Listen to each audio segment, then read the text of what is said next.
Lanskap politik, Suriah mengalami perubahan besar menyusul jatuhnya rezim Bashar al-Assad secara dramatis pada Desember 2024. Ini mengantarkan periode ketidakpastian yang mendalam dan harapan yang hati-hati. Sebuah pemerintahan transisi, yang dipimpin oleh Presiden sementara Ahmed al-Sharaa, mengambil alih kendali, ditugaskan dengan tantangan monumental untuk mengarahkan negara yang terpecah belah menuju stabilitas.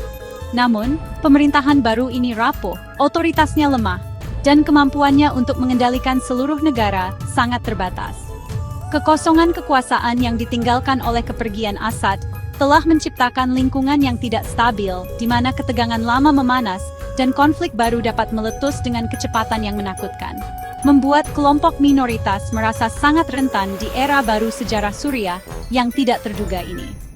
Di tengah ketidakstabilan inilah, Israel melancarkan salah satu operasi militer paling berani dalam beberapa tahun terakhir. Pada tanggal 16 Juli 2025, pesawat tempur Israel melesat melintasi langit Damaskus, melepaskan rentetan serangan udara besar-besaran. Targetnya bukan hanya instalasi militer, tetapi juga simbol-simbol kekuatan negara Suriah. Serangan-serangan itu menghantam markas besar Kementerian Pertahanan Suriah, dan, yang paling mengejutkan, area di sekitar Istana Kepresidenan. Ini adalah pesan yang jelas dan tidak ambigu. Pengeboman pusat pemerintahan adalah tindakan yang disengaja, dimaksudkan untuk menunjukkan dominasi militer Israel dan kesediaannya untuk campur tangan secara langsung dan tegas dalam urusan tetangganya selama fase transisi yang sulit ini. Pembenaran resmi yang diberikan oleh Perdana Menteri Israel Benjamin Netanyahu dibingkai sebagai intervensi kemanusiaan. Dia menyatakan bahwa serangan itu adalah tindakan yang diperlukan untuk menyelamatkan saudara-saudara Druze kita dan melenyapkan geng-geng rezim. Narasi ini menempatkan Israel sebagai pelindung minoritas Druze, sebuah komunitas dengan ikatan sejarah dan budaya yang mendalam dengan populasi Druze di dalam Israel sendiri. Pemerintah Israel mengklaim tindakannya adalah respons langsung terhadap meningkatnya kekerasan sektarian di Suriah Selatan dan bahwa mereka tidak bisa berdiam diri, sementara komunitas yang rentan menghadapi bahaya yang akan segera terjadi. Namun, alasan publik ini disambut dengan skeptisisme yang cukup besar dari komunitas internasional, yang mempertanyakan motif sebenarnya di balik eskalasi militer berskala besar tersebut. Dampak langsungnya sangat menghancurkan. Ledakan dahsyat mengguncang ibu kota Suriah, mengirimkan gumpalan asap membumbung ke langit, dan menghancurkan perdamaian yang rapuh. Laporan awal dari lapangan melukiskan gambaran suram tentang kekacauan dan kehancuran, dengan kerusakan signifikan pada infrastruktur pemerintah. Pemerintah Suriah, yang masih mencari pijakan, benar-benar terkejut. Serangan itu tidak hanya mengungkap kelemahan militer pemerintahan baru, tetapi juga mempermalukannya di panggung dunia. Ini menggarisbawahi kenyataan pahit bahwa bahkan dengan Assad yang telah pergi, Suriah tetap menjadi medan perang bagi kekuatan regional. Kedaulatannya mudah dilanggar, dan masa depannya ditentukan oleh kekuatan yang jauh di luar kendalinya sendiri. Pembenaran Israel atas serangan udara besar-besarannya bergantung pada situasi mengerikan yang terjadi di Provinsi Selatan Suriah, Suwaida. Wilayah ini, yang sebagian besar dihuni oleh minoritas Druze, baru-baru ini menjadi sarang konflik sektarian yang kejam. Sejak 13 Juli 2025, bentrokan sengit telah meletus antara komunitas Druze setempat dan suku Badui Sunni. Konflik internal ini, yang telah memanas selama bertahun-tahun karena sumber daya dan pengaruh, kini telah meledak menjadi perang terbuka, menciptakan krisis kemanusiaan tersendiri. Pertempuran itu brutal dan tak henti-hentinya, mengubah kota-kota dan desa-desa menjadi medan perang dan meninggalkan jejak kematian dan kehancuran yang telah mengejutkan wilayah tersebut dan menarik perhatian internasional. Skala kekerasan internal ini sangat mengejutkan. Menurut laporan dari organisasi kemanusiaan dan pengamat lokal, bentrokan di Suwaida telah mengakibatkan lebih dari 360 korban jiwa hanya dalam beberapa hari, dengan ratusan lainnya menderita luka serius. Pemerintah transisi di bawah Ahmed al-Sharaa, yang bergulat dengan legitimasinya sendiri dan sumber daya yang terbatas, telah terbukti sama sekali tidak mampu meredakan kekerasan atau melindungi warganya. Pasukannya sangat terbatas, dan otoritasnya belum memiliki rasa hormat yang dibutuhkan untuk menengahi sengketa kesukuan dan sektarian yang begitu mendalam. Kekosongan kekuasaan ini secara efektif membuat komunitas Druze merasa ditinggalkan dan terekspos, menciptakan dalih yang dimanfaatkan Israel untuk intervensinya. Israel telah lama membina hubungan dengan komunitas Druze di kedua sisi perbatasan, seringkali menampilkan dirinya sebagai penjamin keamanan utama mereka. Pernyataan publik pemerintah Israel memanfaatkan dinamika ini, menggambarkan serangan udara di Damaskus sebagai kejahatan yang diperlukan untuk mencegah potensi pembantaian di Suwaida. Dengan membingkai operasi tersebut sebagai pembelaan minoritas yang rentan, Israel berusaha mendapatkan tingkat keunggulan moral atas tindakannya. Narasi ini bergema kuat di Israel, di mana Druze adalah minoritas yang dihormati dan terintegrasi. Banyak di antaranya bertugas di militer Israel. Namun, para kritikus berpendapat bahwa kekhawatiran ini, meskipun mungkin tulus sampai batas tertentu, secara mudah diperkuat untuk melayani tujuan strategis yang lebih luas. Terlepas dari alasan resmi, kenyataan di lapangan jauh lebih kompleks. Konflik antara suku Badui dan Druze berakar pada keluhan lokal, bukan plot besar oleh pemerintah Suriah yang baru. Namun, intervensi Israel telah menginternasionalkan konflik lokal ini, menuangkan bahan bakar ke api yang sudah berkobar. Serangan udara tidak banyak membantu mengatasi akar penyebab kekerasan di Suwaida. Sebaliknya, mereka berfungsi untuk semakin mengacaukan wilayah tersebut, melemahkan otoritas pemerintah pusat, dan memperdalam rasa kekacauan yang melanda Suriah pasca Assad, membuat resolusi damai terhadap perselisihan internal semakin sulit dicapai. Meskipun perlindungan komunitas Druze adalah alasan resmi yang diberikan, analisis yang lebih mendalam mengungkapkan jaring motivasi strategis yang kompleks di balik tindakan militer agresif Israel.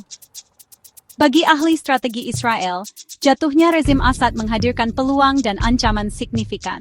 Kekhawatiran utama adalah mencegah gudang senjata canggih yang luas yang dikumpulkan oleh keluarga Assad jatuh ke tangan faksi-faksi yang memusuhi Israel, termasuk pemerintah baru atau kelompok radikal lainnya.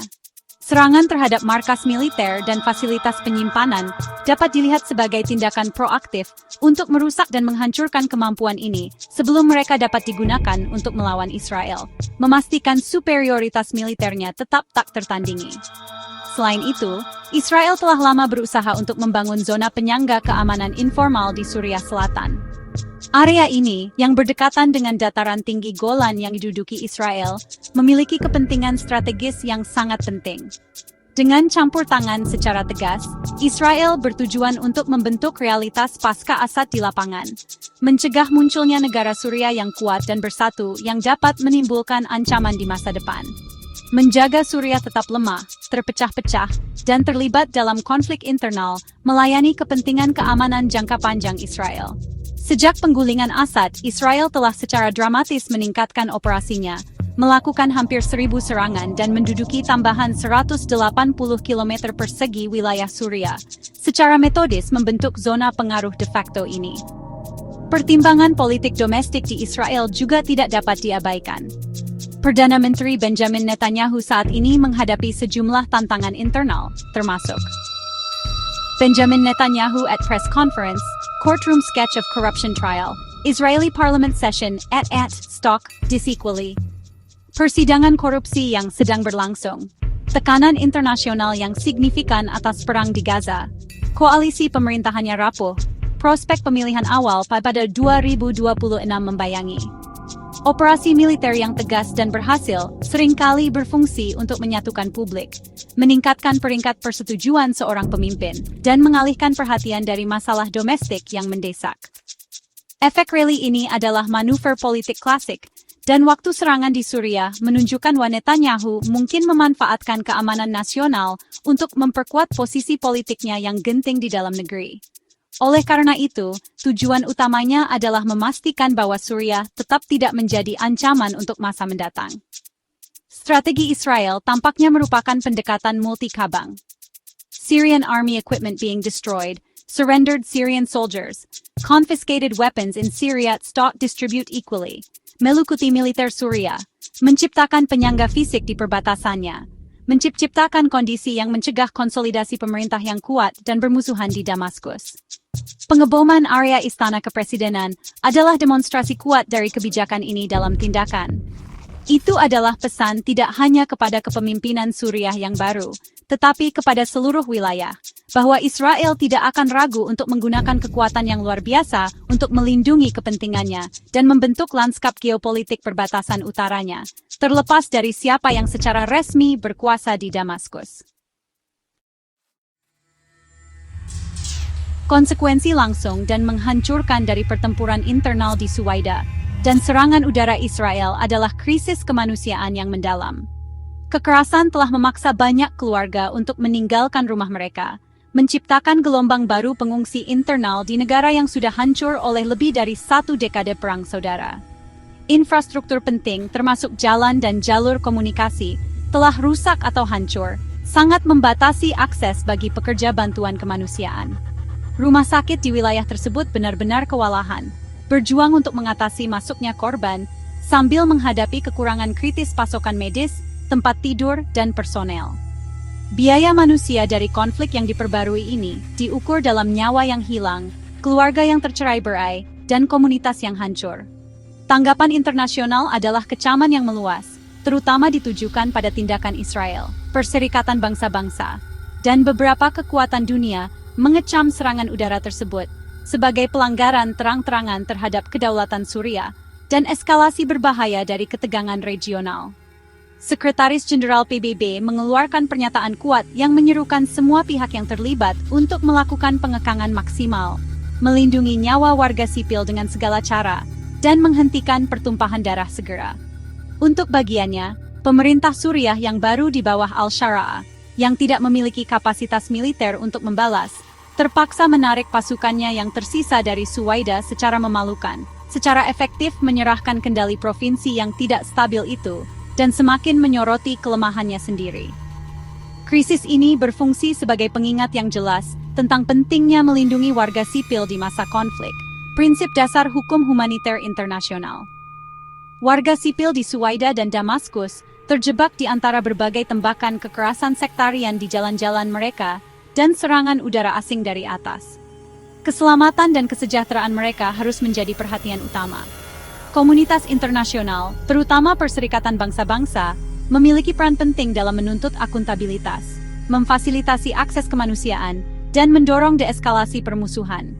Tanpa upaya diplomatik yang terkoordinasi, siklus kekerasan mengancam akan semakin tidak terkendali, menyeret seluruh wilayah ke dalam konflik yang lebih luas. Pada akhirnya, pengeboman kantor kepresidenan dan kekerasan yang terjadi menggarisbawahi jalan berbahaya yang terbentang di depan Suriah. Jatuhnya seorang diktator tidak membawa perdamaian, melainkan fase konflik yang baru dan lebih kompleks. Stabilitas yang langgeng tidak dapat dicapai melalui serangan militer atau pembentukan zona penyangga. Itu hanya dapat dibangun melalui dialog politik yang inklusif, rekonsiliasi antar komunitas, dan komitmen tulus dari semua aktor regional dan internasional untuk menghormati kedaulatan Suriah dan mendukung rakyatnya dalam pencarian mereka untuk masa depan yang damai dan stabil. Permintaan mendesak dari lapangan bukanlah untuk lebih banyak senjata atau bom, tetapi untuk mengakhiri kekerasan dan kesempatan untuk akhirnya membangun kembali.